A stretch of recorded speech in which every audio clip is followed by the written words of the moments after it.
Hey, what's going on? Welcome on? to the Big Time Show podcast that is being heard live on Podbean as we speak and being seen live on Facebook, YouTube, Twitch, Twitter, etc. And we're not going to jam too much today like we usually do. I am excited today simply because I have with me, no doubt, one of the hottest podcasters in this country concerning Dallas Cowboy football. Everybody knows him.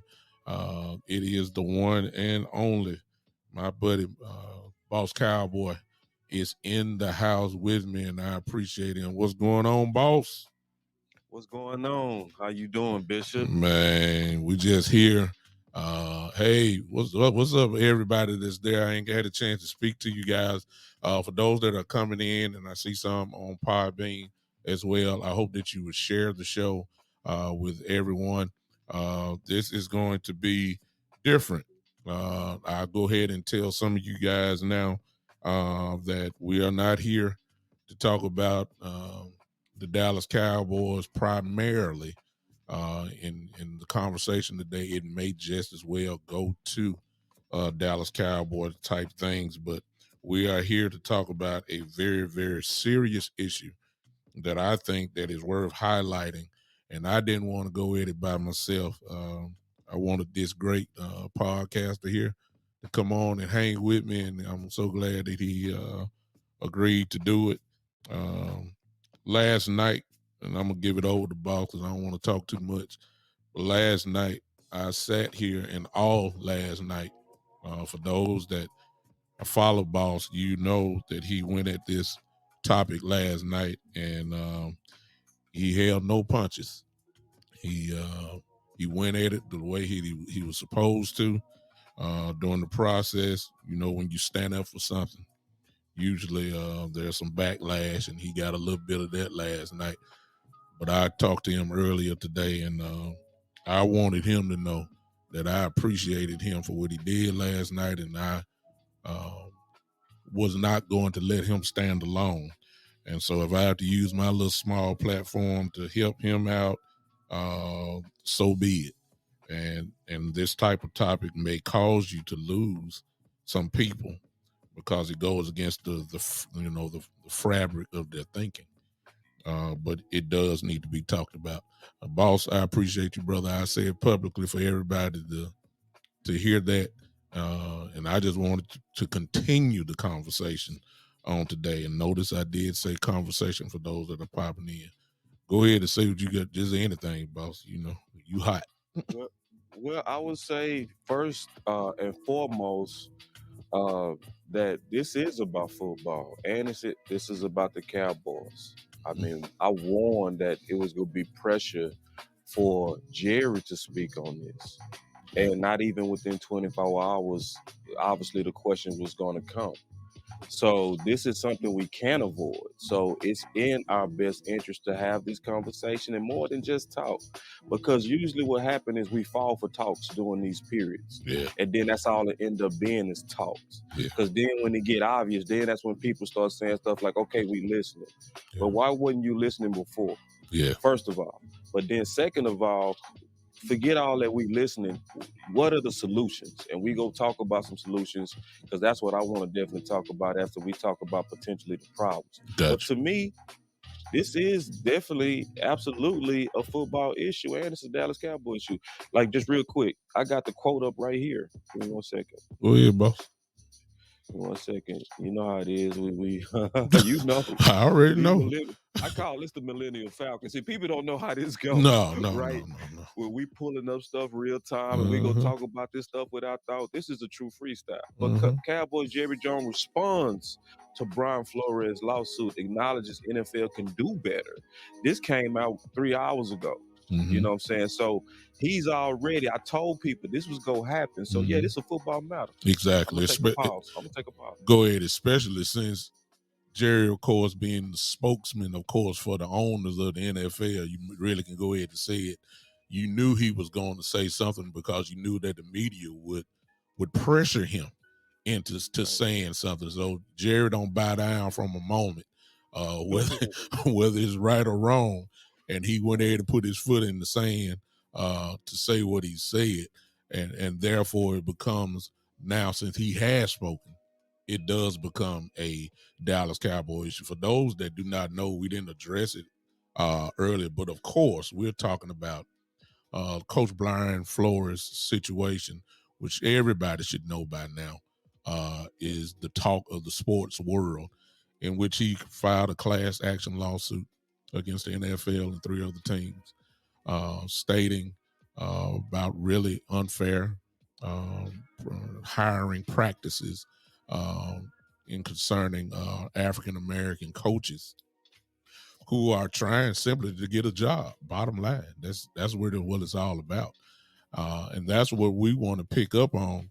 And I was gonna go at this a little bit later, but a boss fired me up so much last night. I said I just got to go on, crank it up.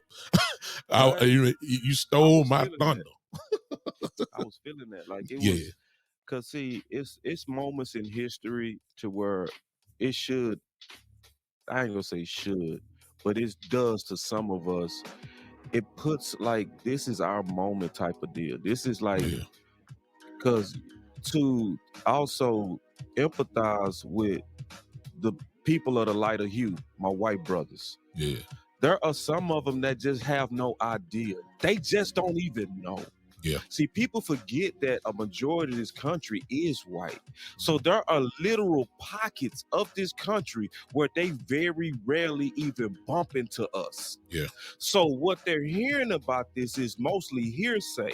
They don't have a personal experience to know that this is what we go yeah, through. You know yeah, what I mean? yeah, So to some, they really do sincerely think that the worst of these times are gone. yeah, And it's like, yes, the worst of it is, but there's a funky residue that remains. yeah, and it's real funky. And the truth of the matter is, it's getting funkier, Yeah. um, Yep.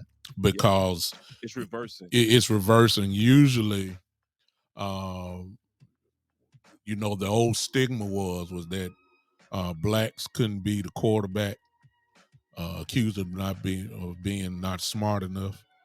And then when it come to running a team, as far as general managership, for a long period of time we couldn't even get that, and there's been a few that popped up since then. Of course, it has changed slightly, but there's still, um, I guess, labels that come along with it's never free.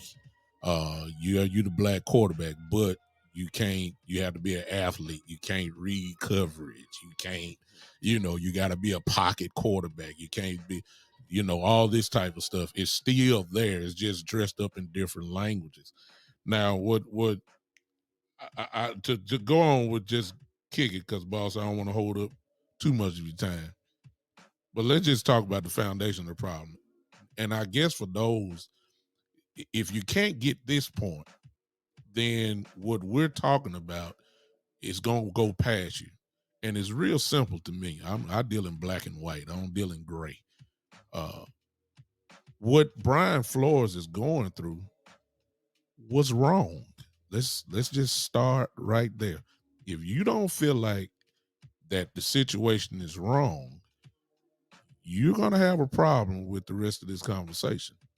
Yeah, Because right. once you get that point wrong, then we can start breaking everything down. But right from the top, if you don't feel like nothing is wrong, if you have the attitude of saying, well, the owners are billionaires, they can hire who they want to, they write the checks. That part is true.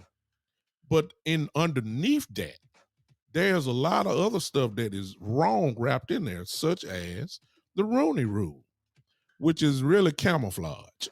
It's not it is not being followed in the spirit in which it was written. It's really just a smoke screen now. And that's what Coach Flores was talking about. That's what the text to that Coach Belichick put there, that they found out that it was a bunch of wrong stuff going on. So if you don't feel like it's wrong, we have a problem right from the start. It was wrong that they pretty much had their man and just brought in Coach Flores just so they can check a box. That's all that was about. That's why the lawsuit is being done. If you got a problem with that, we we have a problem right from the start. What's your thoughts on that, boss? Yeah, it's definitely not happening in the spirit of which the rule was designed. Exactly. And then you can see it from both sides because there are those occasions to where you already know you got your guy. Like for instance, we know if Sean Payton became available and was no trade capital attached to him, we would jump at that at a heartbeat. The natural relationship is already formed with Jerry Jones, right? We already know that background already existed. So they likely wouldn't waste no time.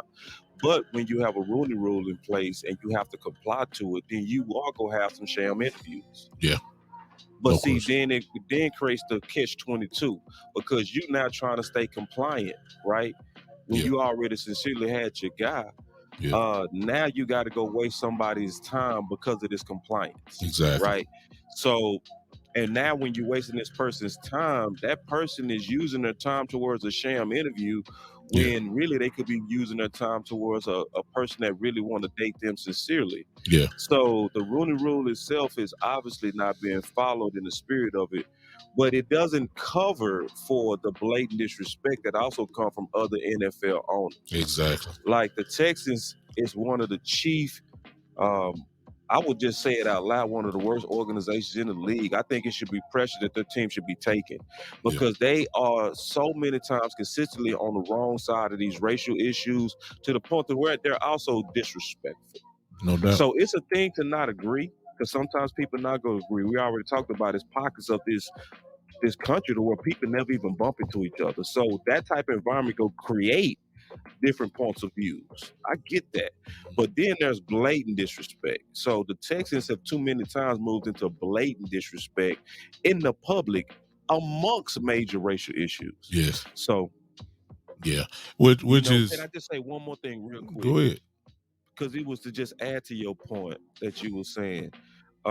Because you pulling out what I talked about yesterday, which I had at point five, Hmm. where the worst bias changes the rules. Yeah, See, and that's the thing that happens. That's when you know you're dealing with people that really want to protect an advantage yeah, versus try to fight for fairness and humanity, yeah, right? yeah, So, because there's a motive in this as well. There's some people that know all the way well that when they are fighting against the interests of fairness for all people, that they're also fighting for their own interests and advantages that they have.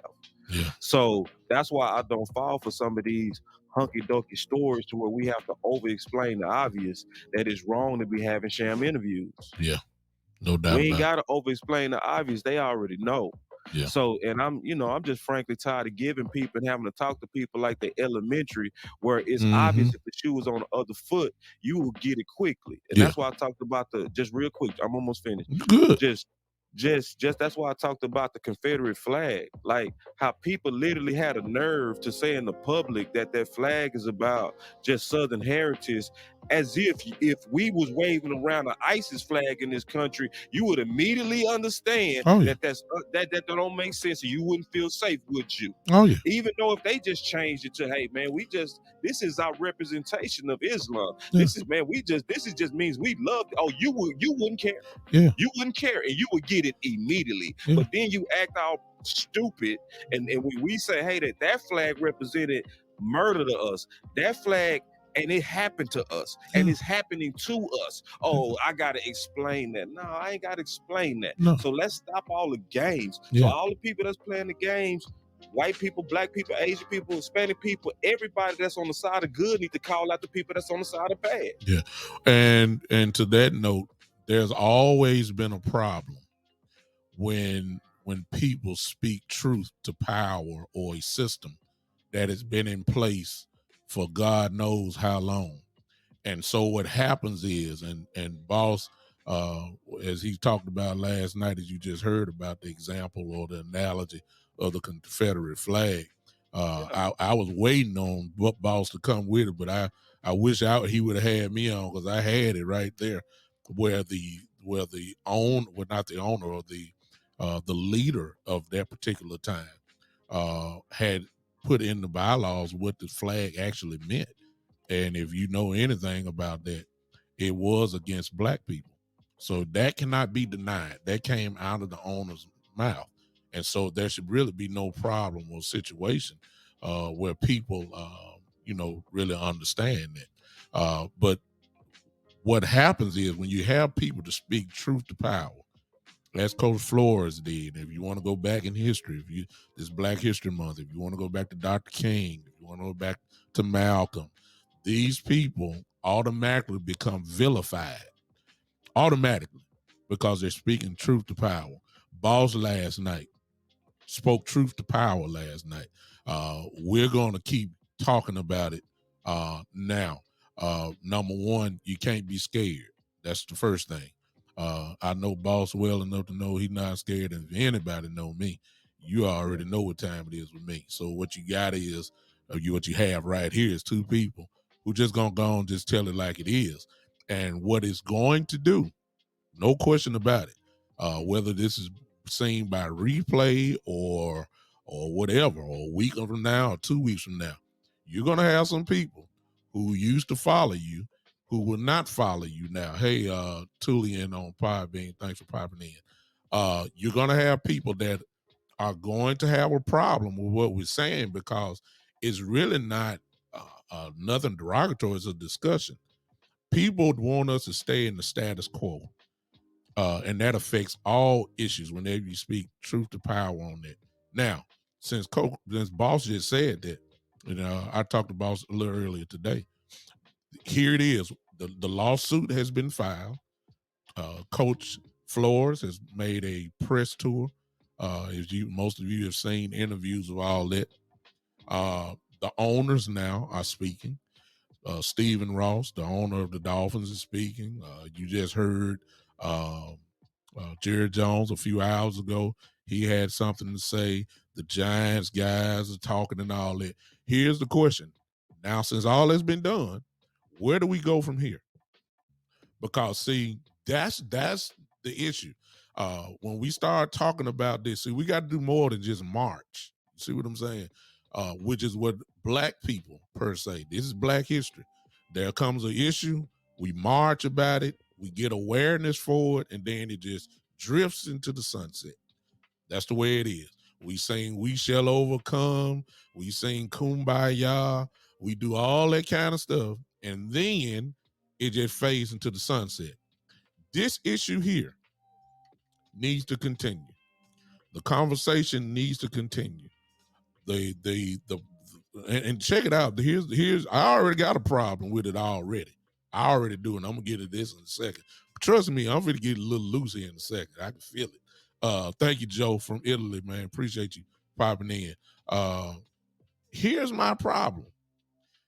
This is me, boss.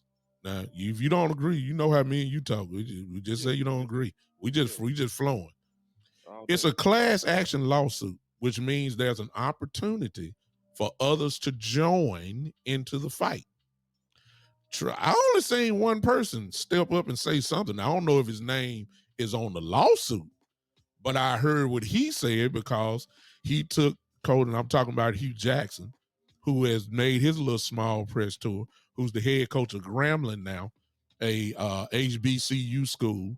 Uh, and I believe that, but his situations happened years ago. Here's my question. Why didn't you say something back then? You know what I'm saying? I understand it. I get the point where we are now. And I believe that he's highly protected because he knows that Grambling is not going to fire him or nothing like that. And he's protected by that. I mean, we're talking about a former NFL coach who now decides to come to a swag school just like Dion did. And I think Hugh is kind of secure in the fact that Graham's there. So he feels kind of smooth now to talk. But I don't know no other name that has jumped on. So again, there's other areas. And I can't say, if you're scared or you feel like you're not going to be able to coach anymore, I get it. I get it. Because you want your family done. But this situation here requires no cowards. Now, that's what I'm saying. This situation here requires no cowards, and I believe that there is strength in numbers. That's what I'm saying. I believe that there's strength in numbers. It's just like Boss jumped out there last night. I said in my mind then, he will not be alone. I'm coming. Right there. I called Boss myself and really was just to talk about, just to congratulate him, be honest with him on what I feel is one of his greatest shows last night. That's what I felt. And that's really all I called him for. But I said I was coming. And then Boss said, hey, I need you on mine. He just simply said, when you want to do it? I said, well, I'm going on today. Here we are. I'm not going to let him stand alone on that. So there's strength in numbers on like that. I want to know who going to step with the man because it looks good for him to fight. But when you're going against power like this, you need somebody there that's going to help you. And I ain't talking about lawyers. I'm talking about whoever's been in this position before. If you've been in there, somebody need to step up and say, okay, this is the same thing that happened to me. And therefore, it becomes a little bit, I don't know if I want to say easier, but it becomes a more smoother, well, there's nothing smooth about a fight, but it becomes better when there's more people so you can get more stories. You got this story for Coach Flores. Okay, give me this story, what happened to you, and then here we go. And you can go against this thing. What's your thoughts, boss? All right. You talked about four things. You said losing people. Where do we go from here? Why not then? And who is going to fight with Brian? So I'm gonna just take it real quick, step by step. Wait. So in terms of losing people, that's one of the things I think we all gotta just embrace. Yeah. Just embrace that. Because remember, it was people that didn't care about losing our dollars when they didn't want us in their restaurants. Yes. That means they embraced not getting the economics of a black dollar but they wanted to keep it all white. Obviously, that was an ugly period and an uglier period, but we got to kind of switch our mentality because we're on the side of right with this one. They was on the side of wrong, and they was more committed to wrong than we are to right. So we got to be committed to where if I'm gonna lose some subs or I'm gonna lose some YouTube money or I'm gonna lose my fame or whatever. And I ain't just talking about me. I'm talking about those who deciding to get in this cause and talk about it. Or I don't want my boss to know how I feel, so I'm not gonna say anything on Facebook. See, that's what. See, it come down to that level. There you go. Right? It comes down to that level. It ain't even just major public voices. It's where you let your voice be heard because you afraid of some kind of backlash where you just telling the truth on the racial disparity that's obviously in this country. So first of all, everybody got to be willing to lose for everybody to get some gain.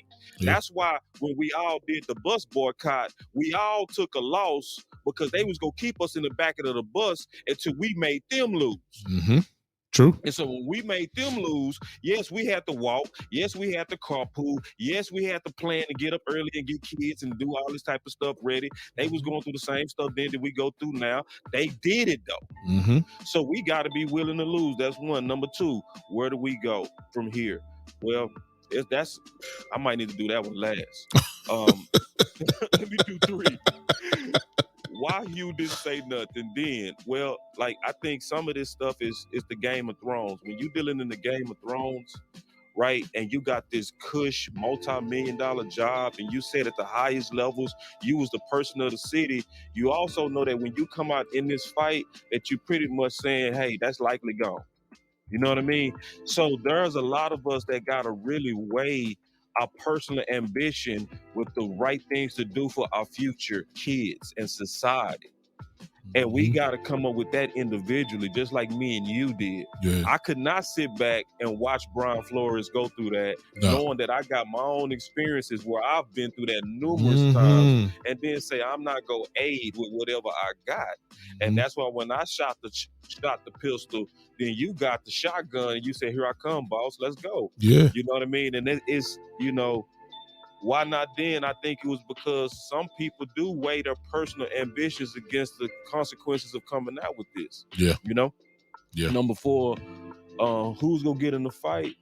Well, I say like in terms of people getting in the fight with Flores, I think it should be already a built-in groundswell of people that was done bad by the NFL Yeah. but didn't want to be the first. You know how it Yeah. is. A Yeah. lot Yeah. of Yeah. us, we get more courage as we see other people get courage. So I got courage to talk even stronger publicly about the stuff that was in my mind when I saw Brian willing to do it. Mm-hmm. So I do think it's gonna be people that's gonna come forward like, hey man, I had experience and it was way worse than yours. Yeah. They did me like X, they did me like Y, and it's gonna continue to grow. The major thing that I think we need out of this is the actual story of what happened. See, if it's really about the cause and it's not just about a settlement and getting screwed over on your personal paper, if it's really about the people, then there should be no non-disclosure at the end of this. That's true. It should be a book. It should be a movie. Yeah. It should be a full undressing of the NFL system. Yeah. If it's really about the people. Yeah. Right. So that's where I don't really know until how this ends. Is this a real pure place? The NDA is gonna tell us. If he come out and say, "Nah, I didn't sign nothing," I really want the story out here to where all these people that make excuses for all the systematic racism can look it right in their face and say, "Okay, we can stop pretending it don't exist now. We can actually get to some solutions." And that's the truth. And you have many people, and unfortunately, I said this in a post. I think I did this yesterday, or it was either this morning, one or the other.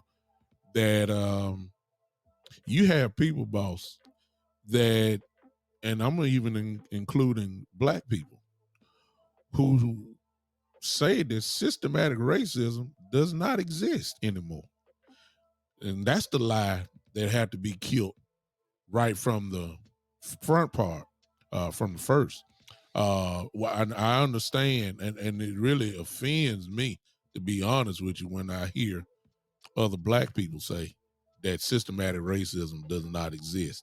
It is unbelievable to me that that even would even come out of their mouth. But I agree with Boss on everything that he said, 100%. But once again, let me give you the history slightly, or just a few people. Everybody love Muhammad Ali now. Everybody. Right. They love him now. Everybody is willing to say that he was the greatest of all time. Man. Everybody say that Real now. quick, do they really love him? Because you know what? They really don't. Because No, they no. only talk about his sports. They don't talk No, about his no. activism. They hated him Yeah, when he was and in the they still fight. hate him because they don't even bring it up. Exactly. They No. activism. We know he can fight. Exactly. So when he was in the midst of the Vietnam thing, the whole situation, he didn't go. He was vilified, and he was torn down to where they stripped him of his title, and couldn't box for a couple of years and all that kind of stuff, and all that. They at first it was they just wanted him to lose because his mouth was so big. But now you're going against the system, and they decide to tear you down. Everybody loved Dr. King now. Everybody quotes him, and everybody says all the white folks, black folks, and all that. Please understand, when in the 60s and the late 50s and the early and the mid 60s, Dr. King was hated not only by white people, but by white people. Also, obviously white people, but by black people also, to the point that they didn't even want him to come to their cities. They didn't even want him to come. Let's get that straight. Let's also keep in mind that the FBI, Yeah, that's put the one. tags on Dr. King and wanted to The know everything else. FBI. Yeah. So let's keep that in mind. When we talk about Malcolm X, well, his association with Islam by itself was against everything, because the whole movement at that time was going against the system. Like, I dare you to come over here and try that stuff y'all doing with Dr. King. If you put a club upside our head, we're gonna put something on you. That's what Malcolm was. It wasn't about no nonviolence. Him, we're gonna put something on you. He was vilified. FBI on him. All of them had the same almost result, with the exception of Muhammad Ali. They died. They got killed. They were murdered by the situation. Everybody loved him now, but they didn't like him now. Now, check this out. Here we go with this. All of them share this thing, which I am seeing, boss, already. And it only took one day. And that is, whenever a black man, and I'm sorry, Colin Kaepernick, same thing. Whenever a black man stands up and speaks truth to power, the first thing that people do is try to go on this character assassination tour. It's already started with Coach Flores. I was on a thing today, and I heard people talking about, well, the players didn't like him. He talked bad. He's not really respected. Well, if that's the case, what coach is liked by all 53 million? Let's just be honest with you. It don't happen like that. For every man that said they didn't like Coach Flores, I guarantee you, I can go on to Miami Dolphins and say they love Coach Flores. So let's stop that. Now they want to pull up how he treats people, all that. Here's my question: what does that have to do with the lawsuit? Absolutely nothing. Did he or did he not? Was it unfair for him to fly to Denver? That's the bottom line. With their man already hired, that's the lawsuit. It's not about his character.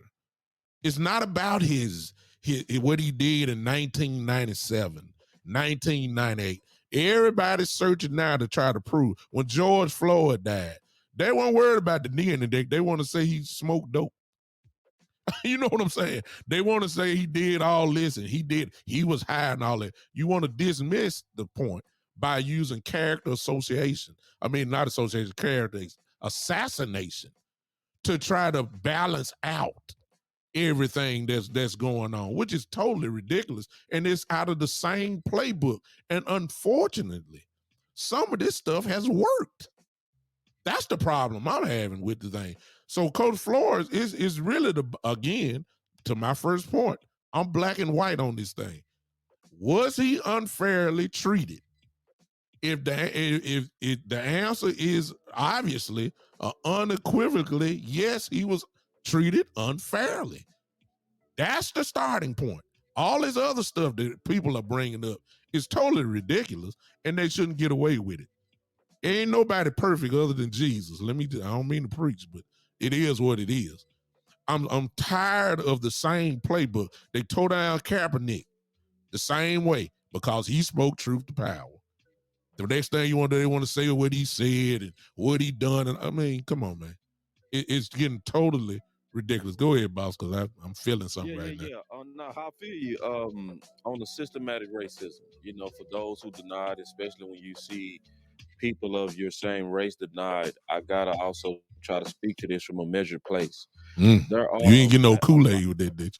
I'm talking about measured Kool-Aid. You know me, when I say measured plus, that's what I'm talking about, that measured Kool-Aid. But like there are, like, again, there are pockets of this country that where they don't ever bump into us. Yeah. So when you feed a narrative to those people and you building up their self-esteem by saying, "Hey man, it's just them. They don't work hard as you. They system dependent. It's you great. It's not them, right?" So but you don't actually see what we going through. Well, you go likely cater to the flattery, Yeah. right? Because that's Yeah. basically flattering your race of people, Yeah. right? And then it's people that's going to cater to that because that brings in dollars, you know. Yeah. And it feeds into stereotypes that's just not obviously true, but people want it to be true. So then what a lot of us end up doing is we end up like for this confirmation bias, you know? Yeah. So we end up not even listening to people that's actually giving us the real truth. We rather listen to people that's gonna give us that spiked Kool-Aid, you Yeah. know what I Yeah. mean? Yeah. That lie Yeah. Kool-Aid. And Uh-huh. so, we in an era to where now people need to humble themselves to where they're actually putting themselves in a place to hear truth. Hmm. And then you got to have the integrity that comes from journalism, which is not going to happen, or where they're going to actually give you truth. There you go. So what you actually really need is more voices like me and you that kind of work our ways up, Yeah. build our own audience and people that's willing to share the content of us telling the truth, Yeah. and just stay committed to this process to where over time we have the influence that they have. Yeah. But we got to do it from a groundswell. We Yeah. not gonna do it because some boss hired us. Yeah. We go do it because we was our own boss. We was Boss Exactly. Cowboy. You know what I'm Exactly. saying? We did us. Yeah. So I think it's just gonna take some time, but it's gonna be committed to it. And then the character assassination, um, that's expected. Now, Yeah. what I really hope that happened though, Bishop Douglas, what I really hope that happened is I hope that eventually we develop an attitude that they developed for Trump. Mm-hmm. Because see, Trump couldn't do no wrong. Like Mm-hmm. Trump could literally get up and say, "Man, I just grabbed this chick by her ussy," Mm-hmm. and they would be like, "Hey, man, that's locker room talk." Mm-hmm. This man can be like, "Hey, man, I think Russia needs to be in the EU." They can be like, "Hey, man, Russia ain't so bad." Mm-hmm. So it's like for when you moving, like I talked about point five, when you change the rules for what you want, then we got to change the rules for what we want. Exactly. So if we can't be the type of people that when they pull up something on Brian Flores and they show him with an extra woman, that we just become hypocritical all of a sudden and we just ignore the real truth of what he's talking about, and then we get caught up in the gossip of him with this little Instagram thing. You know what I'm Yeah. saying? Or whatever that could be out there. Let's not we gonna rock like y'all rock. If y'all turning y'all heads at people that's grabbing women, you know what I'm saying, and admitting to it, then I'm gonna turn my head to this old so-called dirt and drama that's coming out, and I'm gonna stay singly focused, like Bishop just talked about. I'm gonna stay singly focused. Like, oh, okay, sure, he did that. Oh, the players didn't like him. Okay, that's fine. But that don't change the fact that y'all wasted his time. They don't Exactly. change the fact that y'all using him for a quota versus really trying to interview him to see if he's appropriate candidate. Yeah. It doesn't. So yeah. So if y'all go ignore the sins of people that you like, I'm going to ignore the sins of the people that we like. I like it. Let's play that game like that then. Yeah. And if we play that game like that, then guarantee we go see different results. What we can't do is then jump on this hypocritical bandwagon where we need every one of our leaders and every one of our spokesmen to be perfect. Yeah. To our Kaepernick, he didn't talk enough, so I don't listen to him. Yeah. You know how we did. Exactly. You know what I mean? In other words, Brian Flores, yeah. in other words, unity and unifying. Because one thing about Trump's people, they were unified. You know what I'm saying? They're No, they weren't hearing it. wrong or right, exactly. Wrong or right. Like, and it's one of those things to where that's why I call it massive gaslighting. Yeah. Because they know they playing you. Because no, I don't believe people is stupid. How you so stupid to have a totally different standard for what you like than what I like? See, that's why I don't be falling for this mess that people be doing with this Romo versus Dak. All of a sudden, Dak can't read the defense, but then I look at the interception race and I be like, look like he read them better than Romo. Yeah. Because in the same amount of game, he got way less. Oh, but then you start changing the standard. Or when and y'all do that. So every draft season, when there's black quarterbacks, it be a new standard. And usually the standard be, oh, He checks the box on big school. He Mm-hmm. checked the box on the measurables. He Mm-hmm. had a good pro day. That's still stuff that if you really just stick to the formula that y'all put out, it Yeah. should produce better black quarterbacks. But what happened is, oh, the big school don't count with this guy. Yeah. All of a sudden, the pro system don't count with this guy. His athleticism, that don't count with this Mm-hmm. guy. The big games, the Heisman Trophy don't count. And then all of a sudden, you'll see Lamar Jackson go from top candidate to 31st person drafted. Mm-hmm. And then all these dudes with these, question marks according to the check marks. Mm-hmm. But when you can just change the standard, you go get them type of results. Yeah. That's why I say the number one thing we need to do is make people keep a standard that they set. There you go. And the bottom line is, to go back what you were saying, the reason why, because people love to move the goalposts concerning us. It's just that simple. You could be a national champion, you can win the Heisman, you can be the number one draft pick or top 5 pick, and yet there's always a but. And the illogical but. Let's say, can we add not just a but, a lie, right? Yeah. Stuff like, okay, Dak did have all, because I say this I say this all the time. I say Dak, because people like to say, well, Dak was a fourth rounder, as if his skill set showed fourth round talent. Mm-hmm. I said, hold on, let's tell the truth. We talking about a guy that was the Heisman candidate. We talking about a guy who led his team to number one in the country with no other draft choices with him. Yeah. We talking about a guy who played in the biggest division in the biggest games and had his best games against the hardest teams like Alabama consistently, and was the Senior Bowl MVP, and had a master's degree. So you got all of them check. And then say, but he had a DWI. Yeah. Oh, okay. So if that's the case, then everybody that has a DWI should just drop 3 rounds. Let's go see did that happen with Baker Mayfield. No. And worse, they had Baker Mayfield drunk and on camera running from the police. Didn't drop him at all. Number 1 overall guy. Oh, DWI supposed to drop you. Yeah. Oh, it didn't drop Jones, did it? No. And I had 2. Yeah, he had 2, and you didn't even hear anything because Saban's power kind of covered all that stuff up. We didn't hear nothing. Yeah. But now we know. Yeah, we know going into the draft. Yeah, he had it. 2 DWIs. So that's what I be talking about.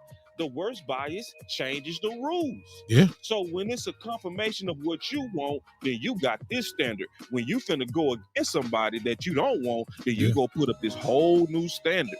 And then they look at you in your face and try to act like that you're not seeing this blatant bias or blatant racism. Because it's either blatant bias or blatant racism. Yeah. The problem is both of them are causing racist results. Bottom line, and it cannot be avoided. And ignoring that is what the crime is. Shane, I saw you comment, and let me just say this. I see what you're saying about having Coach Tomlin, wanted to do that. But again, I'm simple.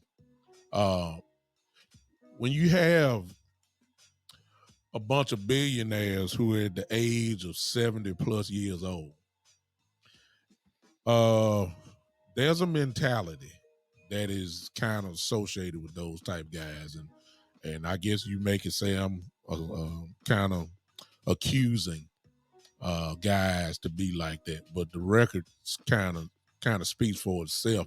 It's just when you find out about people when the opportunity presents itself, and a lot of times what we have is a lot of these owners who never had the opportunity to show where they really stand. The Kaepernick issue showed where they really stand. And you had to go back and see what kind of things were said back then. There's some things, you don't never have to say the N word or anything to show that you're racist. You can do one thing. I use the Cam Newton when he first went to Carolina situation. You remember that the owner told him he wanted a short haircut, didn't want no tattoos on him. In that kind of stereotyping, you know what I'm saying? This is what he said he didn't want his quarterback or his organization to look like. Now, that he didn't use the N word, he didn't use all that kind of stuff, but it came out a little bit later that he was racist. You see what I'm saying? You see what I'm saying? But at first, it was hidden, and a little small little clue was given then. That's why he had to sell the team. Donald Sterling, the Los Angeles Clippers owner. My God, how many black people paid for him? But it took a girl saying, of the love of Magic Johnson, and that opportunity, even though he didn't know he was being recorded, it showed exactly where he really stood. The flag when Kaepernick showed a lot of where people really stood. You heard Jerry say, you heard him saying, I love the Cowboys, but come on now. I want toes on the line whenever it's played. You don't get no choice. You don't do all that kind of stuff. This is what Jerry said. This is what Jerry did and threatened the job. Like, if you don't get on your toes on the line, you will not be a member of the Dallas Cowboys. That's what he said. Don't forget what y'all feel. Forget what I understand. Forget all the flair. Yeah, I know he died, but forget it. You're not gonna mess up my bottom line, which is money. I'm not gonna have all these sponsors coming up and all that kind of stuff. So it is I understand Coach Tomlin would be there, but I am, and Boss may feel different. You may even feel different. I don't feel, number one, that he would hire a black man as the head coach of the Dallas Cowboys. The truth be told, he did not want Dak Prescott to be the quarterback of the Dallas Cowboys as he is now. Some of you going to say, well, we drafted him. Nah, well, he did draft him, but keep in mind, Romo got hurt. Kellen Moore broke his leg. He had no choice. Dak won all them games, put major controversy in the system because they were saying, like, dang, we didn't even know he was going to win all these games. He's the unquestioned rookie of the year. We can't bench him now. I know Tony is there, but God, we can't stop this streak. He essentially pushed Romo out of the job. That's what he did. He didn't want that to happen. That's why he had this love affair with Tony Romo. You didn't hear the same type of vigor. You hear it now after he paid him. But you didn't hear all that the last couple of years. That's because he loved Tony Romo. He wanted him to do all that. And I can't, hey, it is what it is. So we got to start being honest about little small stuff, which is another thing. Boss picked it up, and I'm going to turn it back over to him. Right now, every voice matters. Every voice. I don't care about the delivery. I saw some comments and hear about Dez and what he had to say. Ladies and gentlemen, let me tell you this. If it's the truth, it's the truth. Nobody ain't got to be a scholar. Me and Boss are talking very sensibly. You guys understand it. If you saw Dez thing on Twitter, you saw Dez with profanity and all that kind of stuff. Excuse the profanity. Was it true? Is it true? The truth come packaged in a lot of different ways. Forget how y'all want it. We ain't got every voice matters right now because this is a situation that potentially, as Boss just said, can change the whole game, and it needs to be changed. The rule needs to be thrown in the garbage can. I don't know what they kind of think, what can happen or what the results are going to be. Them guys losing draft picks, that didn't work. That ain't nothing that didn't work. We got to take this thing to the next level. Tavis asked earlier, Keystone Cowboy just asked, where is Troy Vincent? Well, I'll go back to my first statement. You have to make a personal decision when you jump out there. There's no turning back. You have to make a decision that I'm willing to risk my job, as Coach Flores said, with the chance of me not getting back in. And a lot of people are not willing to take that chance. And can you blame them? I mean, this is how you feeding your family, whatever the case may be. Just as long, hey, Coach Dante, I see you. Just as long as somebody steps up, I'm not look, whosoever will, let them come. That's what I'm saying. And as far as this goes here, my platform will be used to just speak the truth. I joined Boss Cowboy as he did last night with the same thing. Go ahead, Boss. I'm sorry. Yeah, so one thing I would definitely say, because I heard about three issues when you was talking. The first thing I would say to everybody is we also got to be very selective of our careers because some things you got to be willing to walk away from for your voice. So I was writing for a couple of companies about the Dallas Cowboys that was very good on my resume. Mm-hmm. But I got an email where he said we are all changing to where we can basically choose that you don't write with us if you talk about anything religion, politics, or race. Mm-hmm. I immediately stopped. I'm not writing for y'all. Yeah. You know what I mean? Because I'm not gonna compromise what's the most important things to me, which is my faith and having justice with my people, Mm-hmm. just to have an opportunity to write for your brand. So my voice wasn't for sale, so I moved on. So that's some of the choices that we got to make. Mm-hmm. But then also going into the owners to address Shane Odom, like color shouldn't matter. So when you're trying to get the right guy, like Tomlin, right? Mm-hmm. I want to try to address this from a couple of layers. Mm-hmm. First, we got to address this from an evil layer. Well, Mm-hmm. there are some evil, powerful billionaire owners that have adopted some very, very toxic philosophies on race, where they really feel like it's their duty and their job to protect their white race. Mm-hmm. So with that, and when you have these type of foolish philosophies, you get very wild on doing different things to try to help and advance your people because you feel like your people are at threat with other people. Mm-hmm. So you do stuff like intentionally to change the narratives. And I'm gonna say this: elitists has been doing this for years. Yes, sir. That's why if you look at the statues in Africa where we had our greatest accomplishments, showing that we as other people of this world, when we looking at humanity, have the ability to create civilizations, technology. Because see, people don't give black people credit for technology. Mm-hmm. They give that to the aliens. Mm-hmm. Just notice it. Mm-hmm. Just peep game. That's elitists trying to control the narrative of our greatness. They don't want others to believe that we're great just like you're great. They only want certain people to believe that they're great because they're trying to control the narrative. That's why you want only a white leader or a white quarterback, because you want to control the narrative that we're the cerebral ones. There are the monkeys that we control. Gotcha. And it's a control thing, and it's trying to control the narrative. It's trying to control the vision from a mass level. They want their people to have vision. They want our people to not believe in ourselves. Mm-hmm. So, and we got to be able to see through it. But then you have elitists that's committed to it. Mm-hmm. So, and they really are committed to it. So they go want their quarterback to look a certain kind of way. Exactly. But then you had a second type that also have racist results. And I'm talking about these owners. The second type is the owner that's catering to his racist constituents. Yeah. And there are a lot of them. Yeah, so there are pockets of this country where there are more racist than others. Usually the more segregated people are, the more racist they are. On both sides. On both The sides. more you on both sides. So when it's a Key bunch of statement there. blacks, they gonna usually be very racist. Mhm. If it's a bunch of whites together, they gonna usually be very racist. Because the only thing they know about each other comes from television.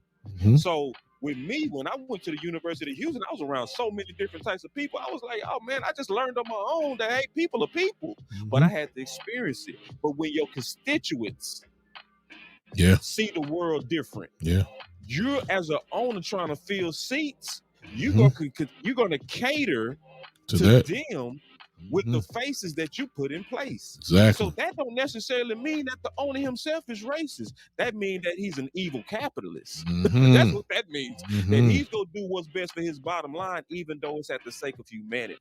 So you got the evil owner, you got the person that's catering to his constituents who got a racist constituency. Then you got the third, the person that sees it and says nothing. That's the owner. That's the worst kind. That's the worst kind. To where you sit in a demographic to where you can speak the truth, right? Where you can call them out. You in a Baltimore, you in a Houston, you know what I mean? You in places that have a strong representation of diversity, but you yet don't speak out because now you still trying to gain even with the billionaires. So you watch their evil. You watch the guy that has the evil intentions from an elitist trying to shoot the noses off of statues like they did in Egypt, right? Or you got the person that's catering to the elitists not the elitist, the person that's catering to his constituents who are also a racist base. Mm-hmm. Then he just quiet. And so when you got all those owners, that also creates a dynamic of not wanting black representation. Yeah. And we keeping it all the way real. So then that's why you'll see Brian Flores and them flying around, and you'll see even with Mike Tomlin. Don't forget, even though you named Mike Tomlin, Shane, and that was a good guy to bring up. Remember when he lost all his best players, and he was at risk of having his first losing season. What started happening, Bishop? Mm-hmm. Oh, he's just a Just rah-rah guy. exactly. I don't know what he does. Yeah. You change the goalpost on. You changed the goalpost. Yeah. Now having all these winning seasons meant nothing. Mm-hmm. It was about how he carries himself. I don't really know. He's a rah-rah guy. So you won all those games, all those years on rah-rah. You see how they do us? Oh, yeah. Yeah. See, that's the same thing as saying he can't read a defense. Mm-hmm. See, when you go to a winning coach or you go to a winning quarterback like Dak and you minimize them to the most dumb levels, Mm-hmm. those are more racist tactics to control the narrative. Exactly. So yeah, I wish it was as easy as just hire the black guy, because then you'll hire the black guy and then you'll have less tickets. Yeah. So no doubt. Because the truth of the matter is, unfortunately, and Boss lives in Texas. You know, the bottom line with Jerry obviously is money. That would hurt. It's kind of like the coach that it's the money. It's kind of like forgive me for I forgot his name. The coach that ended up at the University of Texas for that little hot spot, you know, the little brief stop he made. And they fired him after a year, you know. And the brother came in, he had a Caucasian white or Caucasian for a wife, lady for a wife, and that wasn't a good look because you in good old Texas. And come on now. He was already strike one. Yeah, and that it just some things just don't fit in certain places, as Boss just said. That was, I forgot his name. Forgive me for not knowing, but it's just coming to me now. You know, bald head guy. The guy was at oh my God, Charlie Strong. Charlie Strong. When he got out just for the introductory press conference, he was already at strike 2 or 3 right then because of his wife being there, and then the good old state of Texas, and particularly in Austin, Texas. That was Austin's supposed to be liberal. Give me a break. Well, Texas ain't never been liberal. You know that. You stay there. No, I'm talking about Austin. Austin's supposed to be liberal. Man, please. Yeah, ain't liberal enough. It ain't liberal enough. But the opportunity presented them where they had to show their true colors. That's what I'm saying. That's what I be talking about. And Boss brought out a major point. Elitists. Where they're elitists, but the worst kind are the closet elitists, the closet racists. These are the people that will shake your hand with no problem. And be in your executive rooms. They'll be right there and they'll friend you. They got your phone number. But when the opportunity presents itself, they will show their true colors. See, I mean, listen to this. It's going to sound crazy what I'm about to say. I don't have no problem with the KKK. I know where they stand. I know where you come from. I know exactly where you stand. I know. You stay over there. Yeah. I don't have no problem with the skinheads. I got a problem with the people that I was taking classes with, that I'm in class with now. I got a problem with the people who I work with, who look at me and say, yeah, how you doing? How your family doing? Yeah, like that. As soon as you turn your back, the language changes. Let's just put it that way. Those are the most dangerous people in the world. Now, what you're getting ready to see with Coach Flores is exactly what Boss Cowboy and what I'm talking about. He said elitist. I say the closet elitist. I'm saying racist, and I'm saying closet racist. This is what's about to get ready to come out, because he's climbing the ladder now of speaking truth to power. And the higher you go up, the more they come with the hammer. And that's why I'm saying it's a class action lawsuit. I mean, is anybody going to sign their name on the dotted line? I hate to be repetitive, but this is what has got to happen to make it, more sturdy, more strength. I'm quite sure he's willing to do it all by himself. But he ain't the only black coach that got this same story now. It's too many of them in there. It's Yeah, some coaching now. it's many of them got that story. It's just that are they willing to lose? That's what it's gonna Exactly. come down to. Do you Exactly. want to give up the cushy? Because the people that hold power that want to keep that certain narrative, they go fight you. Yeah. But because what we really need, we need people that's good. You know what I mean, Yeah. Bishop? Yeah. We don't need people that's still trying to get more. No. You know Yeah. what I'm Yeah. saying? Yeah. We need people that's like, hey man, my house paid for, my house, my kids out of I'm college. good. Okay, I'm finna fight these boys. I'm Yeah, I'm good. good. Yeah. We need people that's good. Yeah. People that got ambition, y'all stay out of this. You If stay if out of this. if you If you still trying to get a job and all that, you still trying to be yeah, assistant head coach, that, you that stay out. God bless you You stay and out. go on Why? go. God, yeah, But if you because was done bad, and you gotta you say something. waiting on a phone call that you ain't got in about a year, Yeah. okay, now for Yeah. you to go and join this class action. Yeah. Go on, dust off them emails. Go on, dust off Yeah. that BlackBerry that you got Yeah. where they was saying them incentives and There benefits you and go. stuff. Go on, pull that on out, and then go on, call the 1-800-9 Brian Flores and get on in this thing. Yeah. You know what I'm saying? So That that we can go ahead and just, that continue to undress what we already knew. that there are situations that come up when you're talking about these type of issues that you cannot have straddling the fence type of people trying to fight. Because if you straddle the fence, you can go either way. If it get a little bit too hot, you can go on back to your little safety zone. We don't need We that. don't need that. This is an all-in type moment. Yeah, Unfortunately, this all in. there This is what this is. is no other way to look at it. And if you're scared, stay at home. I'm proud from this standpoint. From this standpoint, I was so happy because see, I was coming. I was coming, y'all. I was gonna wait till Saturday to get loose. I was so happy last night to see this dude that's sharing this broadcast with me to jump out there. He's really the first and only one that I've seen. And I'm quite sure it may stay like that for a while. I'm quite sure some guys that he works with who don't mind talking about it when I'm talking about the OC and Law and Big Game James. These type of guys, these guys here ain't scared. That's what I like because I'm not scared. I was gonna wait to Saturday. I was so happy to see this. I say, well, here I go. Let me go and crank it up.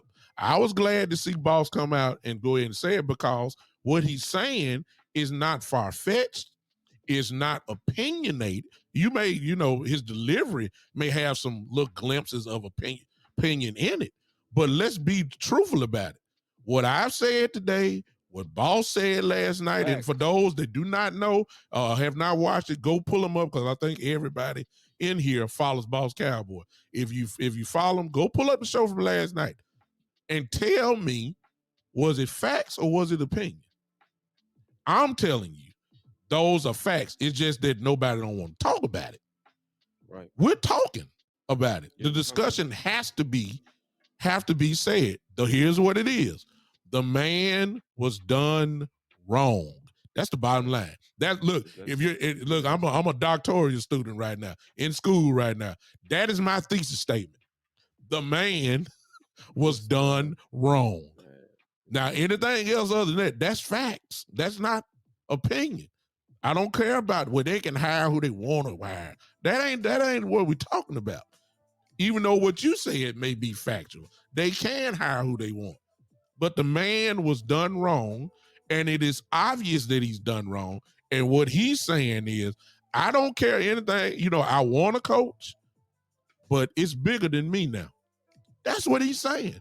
And I don't want the next man to have to go through this. That's what you call sacrifice. And as Boss said, that's what has to happen sometime in order to get things right. When they raise pure hell about black coaches not getting the chance, they instituted the Rooney Rule. Okay, now the NFL are taking advantage of it, but it took talk. It took Johnny Cochran to file a lawsuit against the NFL for them to get right. Maybe this is going to be the same thing. It took Johnny Cochran. It wasn't nobody inside the NFL. It took Johnny Cochran, God rest his soul, to go ahead and crank this thing up. And that brought out the Rooney Rule. We don't know what's going to come out of this, but he's not wrong for doing this.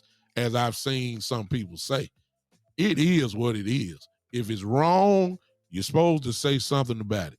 And on this show, I'm going to say something about it. because it's totally wrong. So this probably won't be the last time that I'll be talking about it. I'm quite sure Boss is gonna crank this thing up in between all the good cowboy content that both of us kind of try to bring. But this conversation needs to continue. Go ahead, Boss. Yeah, I would also say, as much as possible, this is a hard thing I'm gonna get ready to say. Try to position yourself and your voice to be able to have strength in your voice. Mm-hmm. Because, I do understand the temptation of wanting to kind of quiet down, because you do know that if you speak out, you could be risking your family, you could be risking, Oh yeah. being a breadwinner or whatever you do. Oh yeah. So start pursuing, and I'm just being all the way honest, start pursuing a method that's going to allow you to be able to speak truth to power. There you go. So it's one of those things.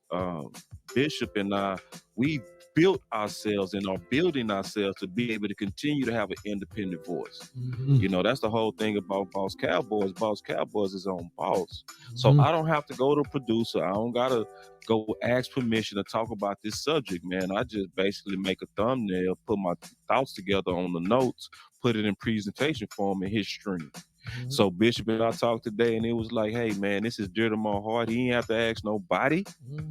No. He ain't have to ask nobody. No. Bishop was like, this is on my heart, man. And then Yeah. you done stirred it up even more. So let's rock. And I Yeah. said, let's go. You know what I'm saying? Let's rock. And so I mean, listen, man, there's people starting their podcasts and stuff every day. People starting streams every day, man. Or people getting active in their communities, or people walking away from jobs where they know they in an environment to where you really can't speak truth. Yeah. So it's like, position yourself, and we need to all position ourselves to continue to be able to make the difference. Yeah. Because some of what we doing got to be personal ambition, but a part of what we doing got to be for what's gonna come behind us. Yeah. Or we didn't run our leg. We was the third leg and we dropped the stick. Yeah. We trying to bring it home to the fourth leg, which is second generation, and the other kids, so that they can have what Martin Luther King actually envisioned. A dream, a real dream that we actually close to, but we got to be just as determined. But think about it from this standpoint. We ain't got to spill blood for what we want. Mm-mm. No. We ain't gotta have a cross burning in our front yard with no consequences. No. It ain't gonna be no Emmett Tills. Mm-mm. Well, it's gonna be an all-white jury in this age. There you go. So really, really, what we afraid to lose is ambition stuff. Yeah. Yeah. We ain't got no real cost. It Prestige. Ain't gonna be no blood. Yeah. It's prestige. Yeah. It's your fame. Yeah. It's bull crap. Yeah. It's stuff that you should be willing to lose for your kids. There you go. You know what I mean? Because we ain't got no real cost like the people that paid the cost before us. That's right. You know what I'm saying? So I'm going to just say it like this. You being a real coward if you say nothing. There you go. You see what we say. You are a real coward, because this is the age where it should be megaphones. Yeah.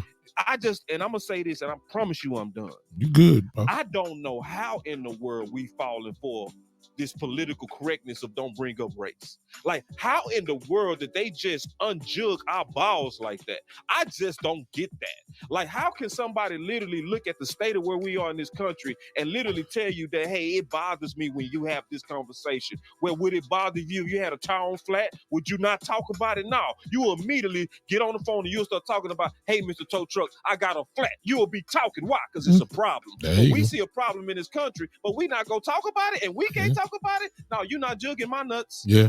Yeah. You're not. No. You're not, and you're not doing that to Bishop. No. We gonna speak about this. We gonna talk about this, and you ain't gonna never make us be quiet about this, because this is for my sons. Yeah. It's bigger than us. It's bigger than us. It's bigger than us. And if you want to go biblical sense, and if you talk to Boss got a little preacher in him too. But since I am one, I'll go ahead and tell you. God uses one man to change a whole thing. That's biblical. That's today, and he's using one man and Coach Flores. But my little voice is right here in Memphis, Tennessee. Boss voice is in Texas now. We're standing side by. He don't know us. He don't know our name. He don't know our faces. But if there was a picture, we're standing right with him by saying, Doc, we know exactly what you're saying. If you're wrong, they did you wrong, and we gonna stand up and say something about it. Now, let the chips fall where they may. That's why I was saying before, if you're not ready to stand, go on, God bless you. We're not going to punish you or nothing like that. Just go on, stand on the background and wait till a situation come up where you really can participate. This situation requires no cowards or no coward actions. You just cannot do it because there's no middle ground for this stuff. There's no middle ground at all. It's either you're on this side of the fence or you're on the other side of the fence. It's really just that's what black and white always have done. It always has done either or. It's no really middle ground. You can't do that. This is a situation that come up about it, and we got to make sure that we have the right people. Sometimes the right delivery can work. Okay. Yes. You got to be able to articulate yourself. Everybody can't do the Dez Bryant thing. The reason why Dez got away with it he is because he's such a star. And he got 1 million people who following him. So they're going to rock with him. But if that was just a regular guy, they would have clicked him off automatically. They would have, because they don't want to hear no talk like that. But you got to be able to articulate yourself, and which leads to this, boss. Now, you may disagree with on this. We have to sometimes make sure that the right spokesperson is speaking. Everybody can't speak. I'm sorry. Everybody can't speak. One thing I know about Boss, if you listen to him, very articulate brother, very intelligent brother, smart brother, able to communicate the ideas without it sometimes being combative. Do y'all understand what I'm saying? That's called discussion. That's called collaborating, having a real that's how you can keep people sitting down and without getting up and leaving and slamming the door and doing the Baptist thing, like that, and want to fight and all that. Sometimes it take a Boss Cowboy type that can communicate the ideas of what everybody is saying. Now he can go hood on you too. Okay. But this is the same, and I'm the same way. So sometimes we got to make sure that the right people are speaking, especially when you start talking about truth to power, because that's how they gonna talk. You got to combat it with that. That's why people couldn't stand Barack so much, because President Obama, because he was able to articulate it so well. They couldn't stand him. There's no way this guy should be able to talk like this and make it seem and all that. They couldn't stand it. They couldn't stand Dr. King. They couldn't stand all that. They just couldn't. You got to sometimes make sure, like right now, we got 2 microphones. We can say it however we want to say it here. But when you start going up the ladder, somebody got to have some sense. You know what I'm saying? Somebody got to have some sense. Somebody got to be able to talk this thing out. This is what it's going to require. Coach Flores is an articulate man. If you heard the interviews, just pull it up on YouTube. Get Up. I think he was on Good Morning America. Oh my God, he been everywhere, boss. Oh, he drawing his line in the sand. Do you understand me? He saying, look, I'm gonna put my narrative out. Now y'all got the chance to come back with y'all narrative, and we'll go on the court and figure out who telling the truth. That's the whole thing he's saying. But on this thing right here, little podcasters that we are, whoever y'all like or whatever, if they choose to talk about this issue, you better make sure that you kind of know what you're talking about. We got all these people that report stuff and we don't like all that. Look, we putting it out on the line now. Somebody ain't gonna like what we talking about. We putting it on the line. We willing to say, if Facebook comes say, hey, y'all shut down, look, so be it. We ain't saying nothing wrong. It's just a discussion. You know what it is? Boss is putting themselves out on the line, knowing how Facebook is, and saying, hey, and I'm quite sure Boss saying, if I'm shut down for a couple of days, so be it. I'm saying the same thing. You got to be willing to sacrifice something for the greater good. And this is a situation of, go ahead, Boss. Yeah, just first of all, I appreciate the kind words that's coming from the chat. Somebody said, "Boss, how you do break stuff down as a gift." Gary, I really appreciate that. And I see a comment from Joe where he said, "There's no such thing as colors, just good people and bad people." That was my number one point yesterday. So when you go watch that video, Joe, I heard you say that you go watch it. Yes, that's the first point. So it just shows you that the level that most of us are on as humans, not whites or blacks, humans, right? So that's first what we are before we then start talking about this layer that's sitting on top of the human, which is the skin. Yeah. If you don't mind, Bishop, can I quickly go through Man, go on, man. Talk. of solutions? You ain't gotta ask me that. I, Bishop. Here we go.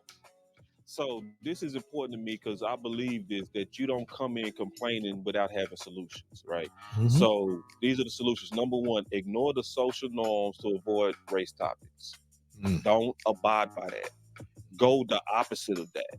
Because see, you can see Bishop Douglas and we was never offensive. We was never judgmental. We were just accurate and factual. So people that don't want to hear something like that, they have an agenda. So we can't let people with agenda try to dictate when and how we speak. No, sir. Number two, never let anyone call a race concern or a discussion a card game. Mm-hmm. All right, because that's what's coming. That's the go-to line when we start having these discussions. Is people say, "Oh, they come in and they try to disrupt this talk by saying, oh, here you guys go playing the race card." See, when you allow those people to come in and disrupt this discussion, then what you're really doing is you're allowing somebody that's trying to lobby for their own personal interest to try to disinfluence what we're doing, which is a good thing. We call that deflection. Yeah, that's deflection. You can't let people deflect you with, and it'll make you feel guilty. That's why I'm saying don't go for that. Yeah. Right, to where they think. So what they're trying to do is push you back into what's called a political norm. There you go. When really, hold on, the things that we supposed to be talking about the most in this country is our politics and our religion. Yeah. How can you influence people to vote in a certain way if you don't talk about it? How can we actually know where we disagree or agree if we don't talk? Yeah. So if you think about the social norms, they are coward norms. Don't be a coward. Number three, don't accept we are listening. Yeah. That's self-explanatory. Yeah. Because, see, we are listening is just a stall tactic. Yeah. So, number four, have answers versus just complaints. I just said that. Number five, keep hope in the power of humanity. So, I showed a lot of videos yesterday where I was showing Michael Brown's protesters and I was showing Trayvon Martin protesters, and it was multiple media outlets that was covering it. None of them mentioned the crowd diversity. None of them. Because there's a profit motive in trying to keep both sides at each other. Because if blacks think whites trying to kill them and take them over, then we go watch the news to see what's the next event, which means they go sell more ads to the advertisers. That's so right. Then if you go over to the other side and they saying blacks trying to burn down your city, then you go watch continually because you think we trying to burn down your city. Neither one of them actually stopped and said, hey, this crowd that's protesting here is everybody. Because if they actually said that, then that would take the fear away because that would give everybody hope in humanity. So hope in humanity. You have to hope in humanity because humanity has actually shown us over time we do become a more perfect unit. Yeah. That's what humanity has shown Exactly. us. Now we can start getting. It's gotten better at least. It's gotten better is what we're saying. We've gotten better. Yeah. So and I'm going to say this, which most people you never hear say. There is not one major game in racial progress that did not happen without the blood and effort of white people. Yeah. That's why you gotta hope in humanity. Exactly. They died with us in the Civil War. Yeah. They also got them hoes turned on them doing civil rights. Yeah. They was called in lovers. Yeah. They have their houses burned too. Oh, yeah. But this is the issue. It's way more good white people and black people than it is the loud racists. See, the racists and the diehard racists and the scary racists and the domestic terrorists, they are minority, but they're louder. Yeah. But they are just they just like lions. They got a big roar, but they don't mean nothing. Yeah. I'm almost finished. Good, go. And I'm being respectful. You know that. Man, go. You already know. Go, man. I appreciate that. So he said, support causes that fight to end bias and racism. So support those causes. So you see that Boss Cowboy and Bishop was willing to stand out. Right, and we ain't doing this to stand out. We standing out because of the cause. We out here saying, we talk about Dallas Cowboy content, but there's a bigger need right now. Yeah, there's a bigger need right now. There's an issue that we've been dividing on for a very long time. I We've been had to do. divided I on this had to for do that. no, I ain't tripping. You know, I rock them buttons. I know how to rock them buttons. Let's go. You know what I'm saying? But we've been divided for a very long time. Yeah, man. And a lot of people are tired of it. And you see, when you see people willing to step out and encourage and then say what needs to be said to the masses, if you might not be able to speak like Bishop or speak like myself, you can hit a button like us and share it. Yeah. You can share the content. You can put a personal note on what this did to you. You can say, hey, this to these particular groups, hey, these guys really said some stuff that y'all need to listen to and push it out there. It's support. Support Brian. Like, so if you see he has a true legitimate GoFundMe to his legal fund, put $1 in there, put $2 in there. If you see people that's speaking against bias or they got a campaign against bias, support that campaign because those are the things that's actually pushing America to an even more perfect union. Mm-hmm. Also, embrace discomfort. Yeah. Embrace it. Like Yeah. we talked about a lot of times, it's gonna be some people that's not gonna like us. It's gonna be some people that unsub. Yeah. I embraced it. I actually like it. I'm like, bro, I don't want to tap dance to you anyway, bro. Yeah. I don't want to get a bunch of comments in my thread of I didn't come here for that. I'm not here for that. Mm-hmm. It annoys me when I see you. So actually, Mm-hmm. I embraced it. I'm very cool with the discomfort of talking about this. I'm very comfortable with the discomfort, to be honest. Mm-hmm. Keep up with political issues and vote. So, And I would also add to that, listen to both sides. Don't be the person that's just stuck in a vacuum yeah. of whatever your political leaning preference is. Yeah. It's always healthy to listen, just to at least listen to the other side. Yeah. Even if it annoys you, listen to the other side because every now and then you get truth from both sides. Yeah. I also would say use the EEOC if you have to. Yeah. And this is absolutely my final thing to my white brothers and sisters that's listening. We know y'all with us. Mm-hmm. We've seen this throughout history. We've seen this with the voting in of our first black president. It didn't happen without y'all, Mm-hmm. right? Now, whatever you feel about him now, that's not the point. The point is there was a time to where it took a majority of y'all to do that. It took a Mm-hmm. majority of y'all to help us win the Civil War. It took a majority of y'all to help us get through civil rights. Mm-hmm. Please don't be quiet on Brian Flores right now. There you Because go. we are always way more effective when we fight together against these issues. Our country moves forward in a rapid pace when we get just as loud as the racists. When we start showing saying, y'all getting on my nerves, like they saying we getting on their nerves. Mm-hmm. So we don't pick the side that's trying to silence people that's speaking out. Pick the side of the people that's actually speaking out and speaking out in truth and wisdom on this issue. Mm-hmm. We really do need the support of our white brothers and sisters, our Asian brothers and sisters, and our brown brothers and sisters. We need everybody to be in on this because all of us are tired of it. That's my final word. Well, let me add just a couple things. And Boss, as I said before, very, very, very articulate. He just don't get on this microphone just yapping. He's done the research. He's thought about before he even speak the word. You guys know that I kind of do the same thing. But let me add this. Combat opinionated type stuff with facts. Yeah. See, you're not going to get into this opinionated type debate, which is going to lead to feelings and rage and all that kind of stuff, because that's what racism produces. When you start talking racial issues, it always produces inner rage, but those that can separate the rage and talk with some sense, that is majorly important. So combat opinions with facts. Go to the bottom line of things. You ain't got to get into no Twitter debates and Facebook long posts, being up all night fighting with folks who want the last word and you want the last word. Man, forget all that stuff. Hit the facts on that. Boss brought out something earlier about, I believe that was one of his number 4. What was that number 4? I think it was 4. Number Boss. 5. What was they that? changed that. Yeah, they basically bias changes the rules. There you go. Listen, stop in this situation here. We got to have some sense when we talk about this stuff. We don't need to be combative. Not right now. It's just like now. I think Boss had a couple things last night, a couple people who jumped on there and all that. I love the way he just stays smooth, because everybody not gonna like the content what he was talking about. I haven't gotten it here on mine. I'm kind of shocked actually, but I was willing to, I wasn't gonna, stay on point. I had trained myself right then to say if I see somebody coming, I'm not ain't gonna pay attention to it. I'm just gonna go ahead and just keep talking. The point is, because that's deflection.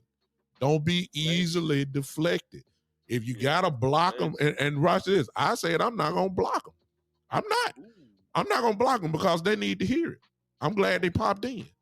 Maybe your words or one sentence may make the light bulb go across the top of the head. Like, wow, maybe I need to reinvestigate this thing.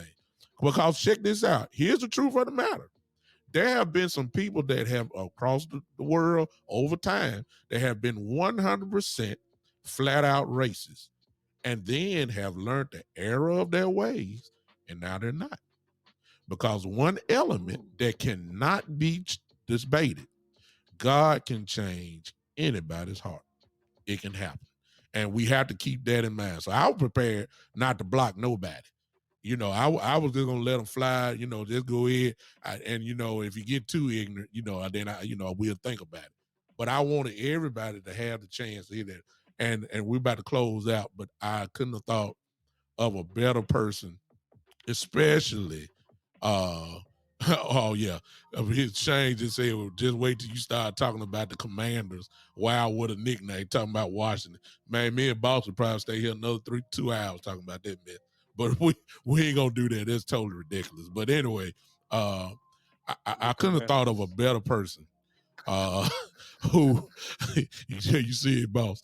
I could have thought of a better person who jumped on out there last night. And I couldn't let him just do it by himself. I had to call him and told him, I said, hey man, I can't let you do this by yourself. No way. And here we come. And I was glad that he came on with me.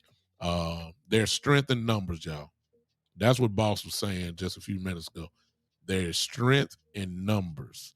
There's power in unity. There's power in unity. And that cannot be denied.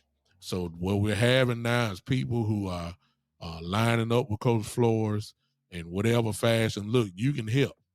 You can help. You don't know who's watching. I don't know who watches my stuff. I got people all across the world that watch this stuff on Podbean. I don't know who listen.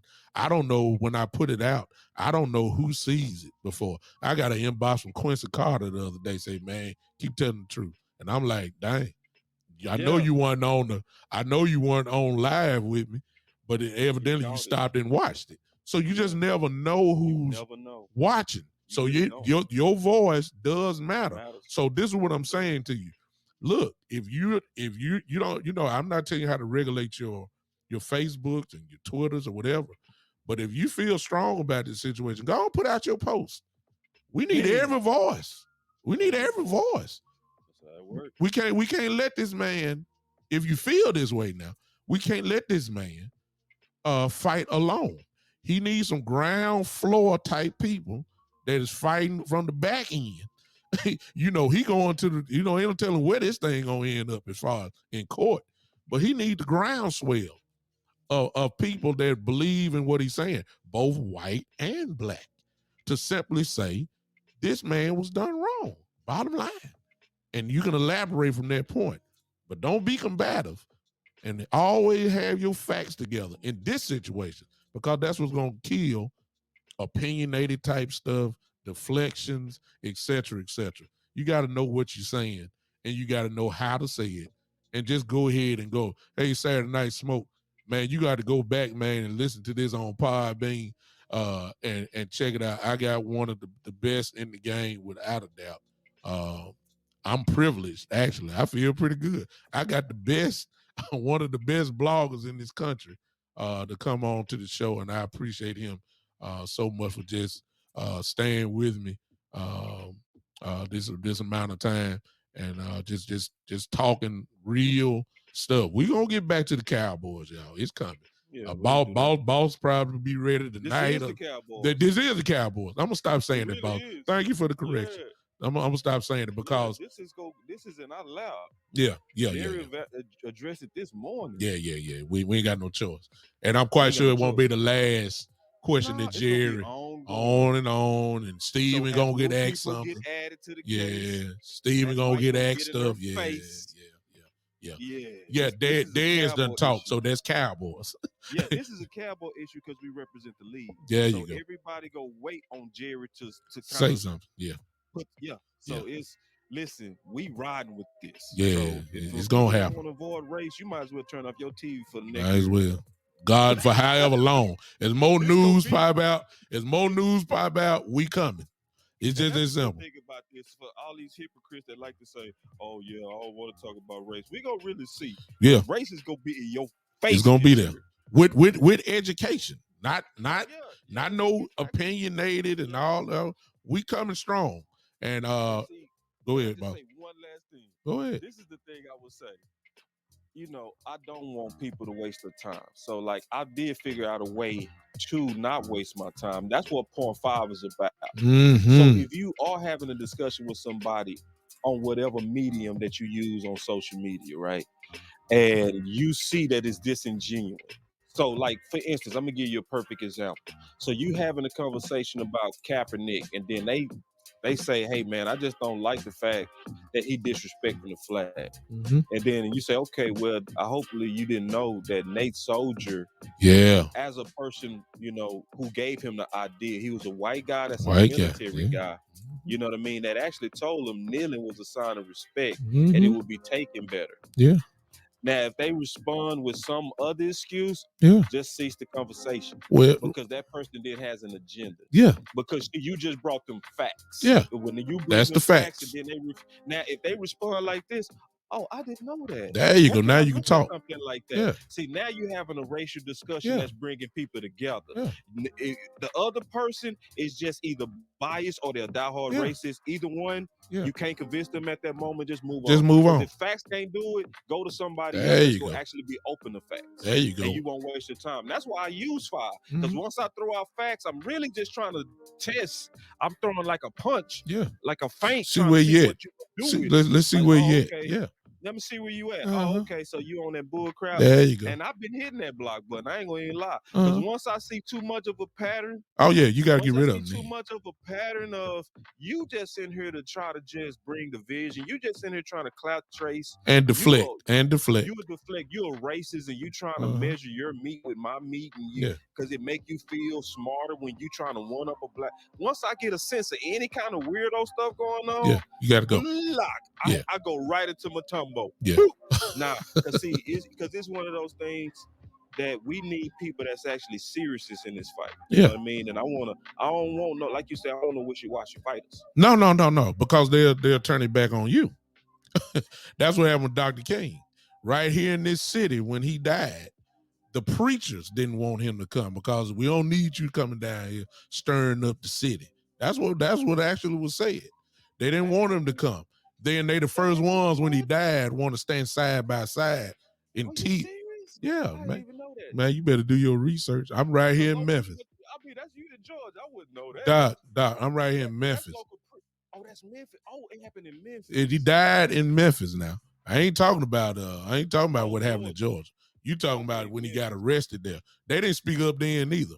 But right here in Memphis, when he tried to speak up for the trash guys, the people that picked up the trash, these guys, the preachers, had put out a letter.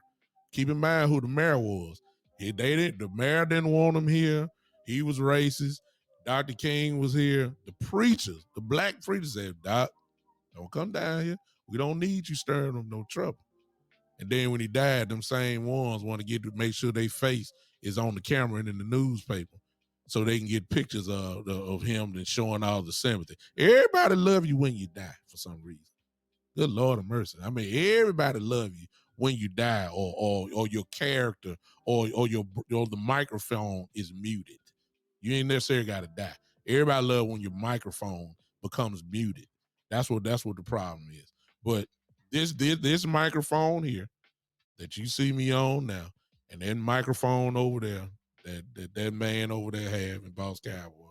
I promise you, with this situation going on, we may be the only two, but we gonna do it. And if I got to get him to come here on this show, and I'm quite sure that once his schedules permit, he'll come, and we'll talk about this stuff some more.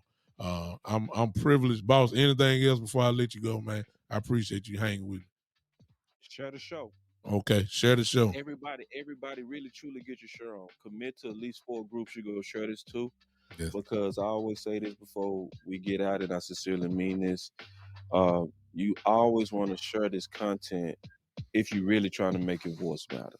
There Like, you go. so we can see that a lot of y'all register with this truth, but it really does no good if you get this truth and then do nothing with it, right? Exactly. So do something with it, hit that share button. And I would also add in those 4 groups that you might add this to, put a small personal comment of your Your sincere opinion. thoughts of it, Your your opinion. sincere Yeah. thoughts Yeah. about it. Like, Yeah. even if you don't disagree, I get that all the time. I know you do, Bishop. Yeah, man. Where you think you hit all your points Yeah. on, and then people will come in and be like, I agree with everything but X, or I agree with it. That's Yeah. cool too. But just share it, Yeah. And it's one of those things, especially this one, especially if this touched your heart. You know Yeah. what I mean? If this really pulled at your desire to see a better humanity, Or if it go made ahead you and, think, or if it think made you differently. think, Think yeah, differently. Yeah. or made you think differently, Yeah. right? Then hit that share button. Because I guarantee you, even though our voices are not exponential yet, we do move the needle, Bishop. We do. Oh, yeah. Yeah. We move the needle, It's but my our voices podcast are not growing a little exponential. bit. Yeah, I know, and that's what I'm saying. We Yours move the definitely needle. is. Yeah, yeah, and we both started from small beginnings, Yeah. Yeah. but it's one of those things that I would say uh when you push this stuff out to these different groups and stuff, you never know who's sending them groups. Don't know. You never know the time of this information. And I'm Yeah. gonna say this last, and this is the realest. I'm almost certain you haven't heard this level of discussion No. on this level between No. any two people. No. Any two people, No. white or black. You know what I mean? Without becoming judgmental or offensive. Without the Let me add judgmental, that. without the offense, Yeah. and then I never rock with Bishop, but notice also the class in which we watch. I wasn't cutting him off, he wasn't cutting me off. You know what I mean? We was more so polite to each other the Yeah. whole time, so you could hear the whole stream. It was no ego involved. Mm-mm. Because this is the spirit of our faith. Yeah. We look at each other as greater than each other, Yeah. which allows us to treat each other that way. Yeah. And so it reflects through the stream. So I really enjoyed this stream. I'm gonna share this to all the groups myself, Man, I but I want to appreciate see y'all shares in there as well. I appreciate it. Boss, before you shut it off and we get out of here, 2 things. Number one, for those that do not know, and I believe everybody on here is following Boss, but just in case those that are watching this replay do not know who you are, go ahead and tell them where they can find you, man. Boss Cowboy Sports, especially on YouTube. That's where I'm getting my biggest growth. But Facebook is also majorly growing as well. So all my numbers are extremely up. And that's honestly to God, Bishop, Yeah. because the people sharing. Yeah. They sharing. So keep sharing. I'm seeing y'all in there. My boy Joe Trino said he shared. Gary said he shared. We want to see the rest of y'all hit that share button. Yeah. You know what I'm saying? So hit that share button. Let's get this content out here so we really make our voice matter. And if you are sharing, for those who don't know who I am, everybody know who Boss is, but I believe it's some of y'all know who I am. But just in case you don't, this is the Big Time Show podcast. If you want it on Facebook, it's just the Big Time Show. You can go follow that page. Turn on these live notification, but you see Keystone. You see what he just said? Yeah, you crazy. Keystone. That's our guy. Though Tavis is crazy. He's so funny. That man ignorant, man. There for those that are on Podbean, what our guys who both follow both of us. Tavis Banks on Podbean. You guys can't see it, but he says he's sharing secret. So he's a fool. But listen, the Big Time Show. Go ahead and follow that on. That'll make it simple. If you're on Twitter, at Big Time Lou, YouTube, same thing, the Big Time Show podcast. Subscribe and share and turn on those notifications. For those that may be interested in following me, I would appreciate it so much. Last thing, let's tackle this one question, boss, before I let you Yeah, go. I just left it let's up rock. there. Let's get it. Shane said, Bishop, I do have a Cowboy question. Do you and Boss think, with all the controversy surrounding the Dolphins, do you think Kellen Moore would have second thoughts about applying for their head coach position? Let me tell you this, Shane. In my opinion, before all this stuff shake out, the Dolphins will probably be the most unstable organization in the NFL. Number one, there is already a question on whether this owner needs to sell the team.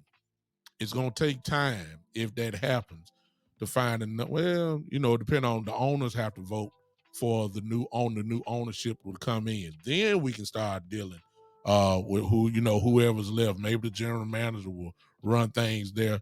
Kellen Moore, I don't really personally, I don't think he's ready. That's me. You may feel differently. He just not quite there. But at the same time, I hope he does take it. that's that's me. I wouldn't mind him taking it because you remember, if you've been following me, I've said, boss. I don't know if you caught me saying it, but this is what I've said. I believe there was Sean Payton cloud hanging over the organization.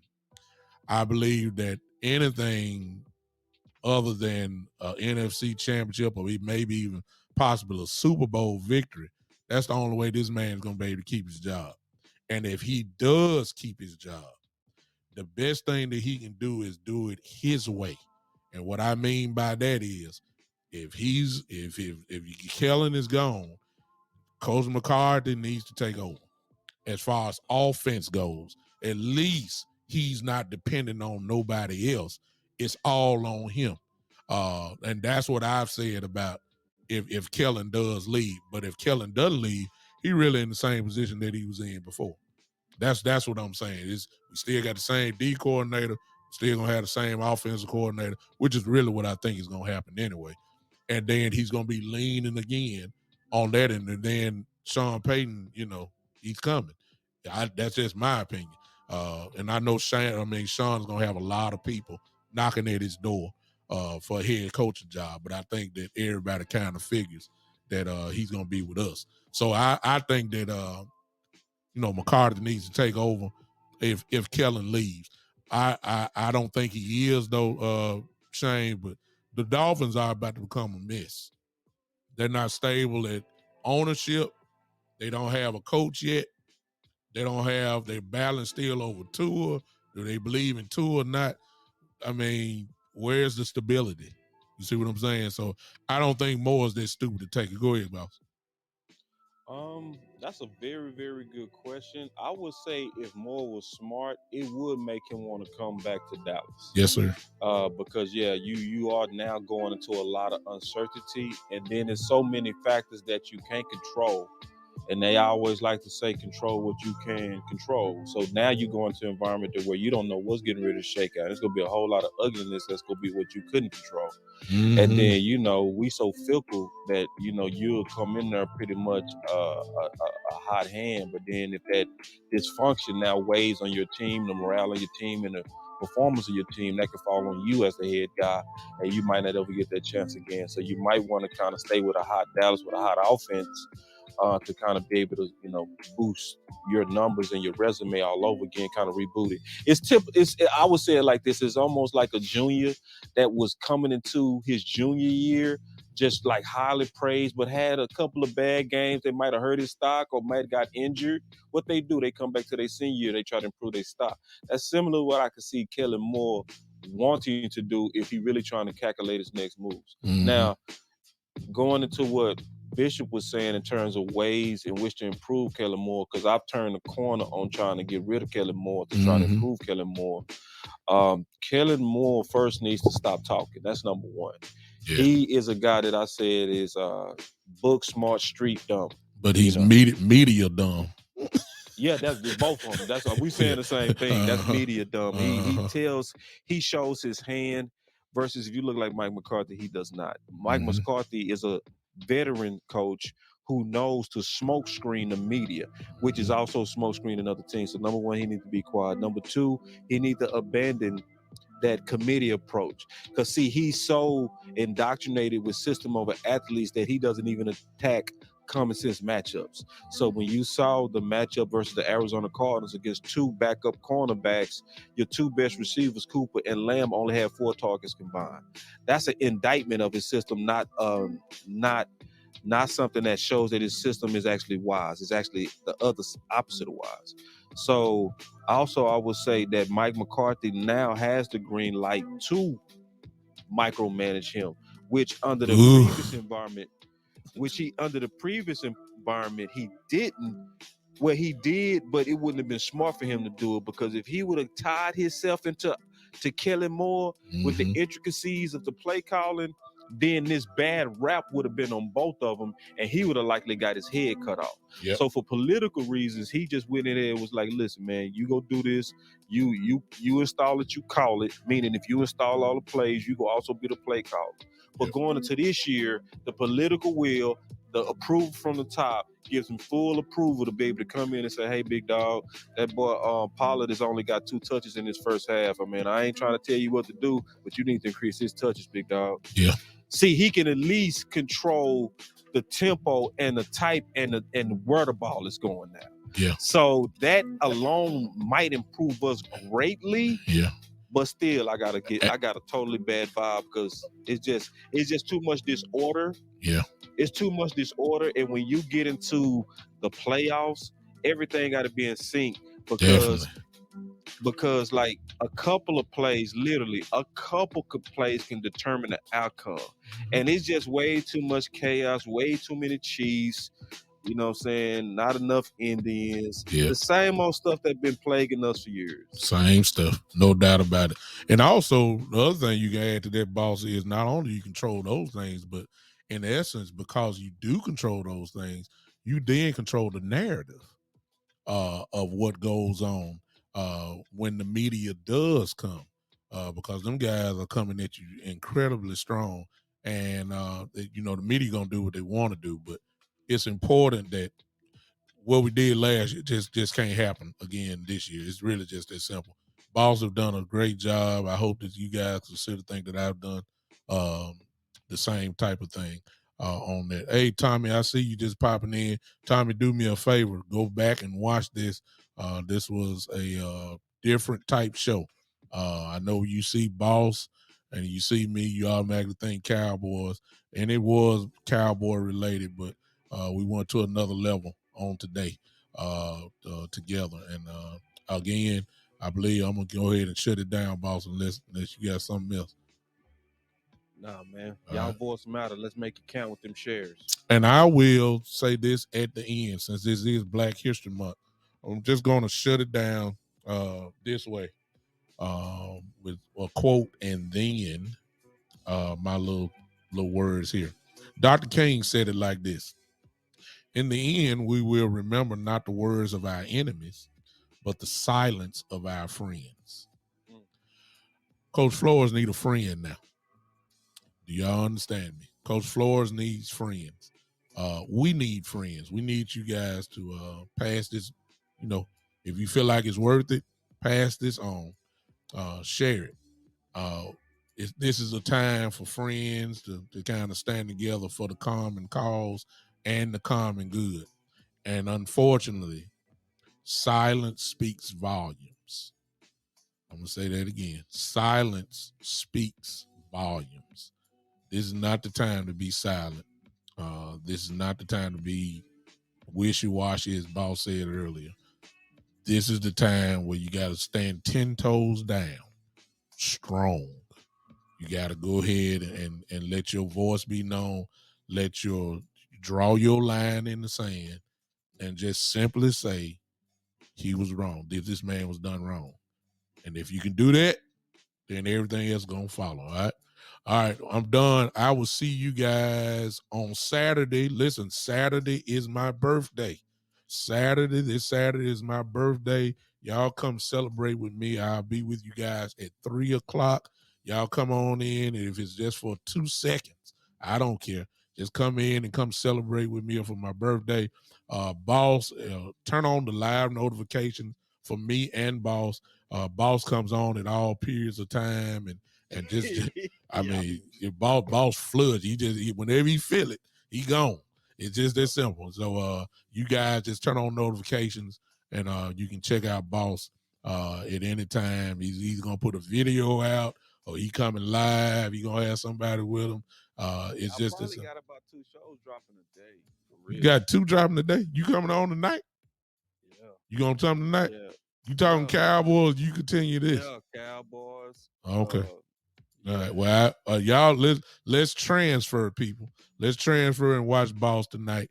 Whatever time he coming on, he don't tell me what Boss gonna say. Cause I know he got some more in the tank about this stuff. I already Oh, I know. definitely do. I do Oh, I too. definitely do. And it's gonna keep coming because it's gonna keep dropping. Yeah. But It's in the gonna be more things on meantime, this. y'all join Boss tonight. He's coming. I'll see you guys this Saturday, unless I feel something crazy. And I got a feeling I just might, but just make sure the live notifications are on. Until then, Boss, I'm out, man. Thank you for hanging with me. Hey, stay on, Boss, real quick for me when I get off. But I appreciate you guys so much for hanging with us on this very, very important discussion. Not a fight, not a debate, not a controversy. It was a discussion about what probably things that need to happen. All right. Appreciate all of y'all taking out this time, man. Appreciate it. This is, ladies and gentlemen, thank you on Podbean that everybody was there. Thank you on Podbean. Y'all know how we leave. On my show, we groove on out of here. Put your hands together. This is the Big Time Show.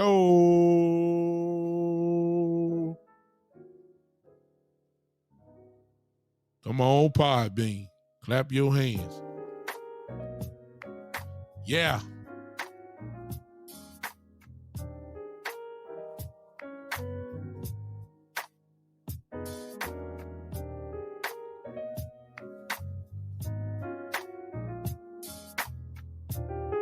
I see you, Smoke. Miss Ty, I see you. Yeah, this was a good one here. This was a classic. No doubt about it. Did y'all like it? I know y'all clapping, but give a thumbs up or something. Yeah, Smoke, you might need to go back and check this one out, man. It was outstanding. Thank y'all for hanging with me, all right? We'll see you on Saturday. Yeah.